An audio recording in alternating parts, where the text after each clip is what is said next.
Karigumba Manipur gi mihut oina chatlabade Lamdamsigi yellow furup sing ST list channaba angamba thakta hotnagani haina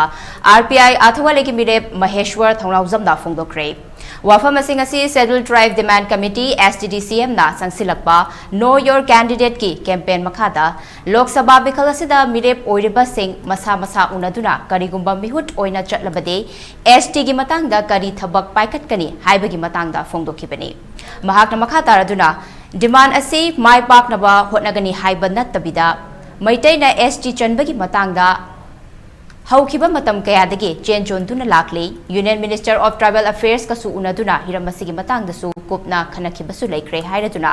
isagi poknafam lamdam asida isagi constitution gi right fangdabana maram oiraga ngasi aikhoi miyamna waribani haiki Mahakna makhatana hai hiramasigi matangda miyamna mass campaign chingba khongjang kaya ama sangsinkre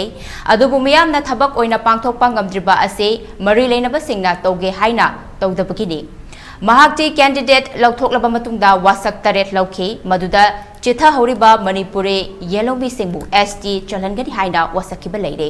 loinana hairiba ST chanana ba thabak ase che ama pisillaga tawbira u haibada yagada banate masi thabak oina paikhatnaba system manungda changduna lobby tawba ma changi haina phongdoke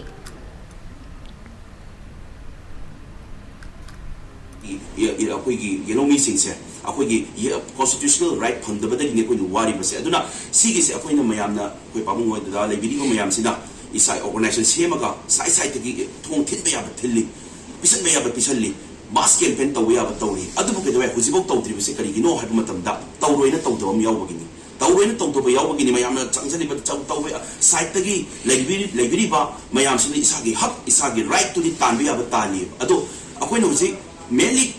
kumain political grounds ita kumain thaba ko onthok ka doino haiba sidi lairiba political leader me duna chilaga tawbiba oi duri banina lairiba mayam sinadi chenjariba adu tawroina tawdaba mayam ma yauri banina tawrotri bani hai tare aduna tasena sena harda akoi go mima yelhoumee singsi go mima manung da system manung sida yawa ma dakar ora brand khalle aduna nahan dagi ai he tasena ina candidate ai lokthok chaba matunda nomination tawra matunda ina wasak taret ibudau sanamahi amusu imalai medal sida bi mangda wasak chabane ai mapungoi ba mayam na marui ba point da chitha horiba Manipuri yelhoumee maprup singbu ST lista yawan naba hona ga dabani haibase si ai wasak chagre tasena akhoi gi aseng right time da kedobi kai doino kedobi sauna doino asidi haibam thopane aduna huzipauda sum diplomacy sanaraga ama mu saudana ba sidi yelhoumee lemiri mayam se nusinaba ngatani table lamda famina da loi gyan tanaga da ngatane aduna sibu akoi gi political ground da puthuaga yamna ke tare politics to mi sudum yawo male aduna ni akoi yelhoumee sing marak tek understand lai tri base adu ki tamak tanen khalle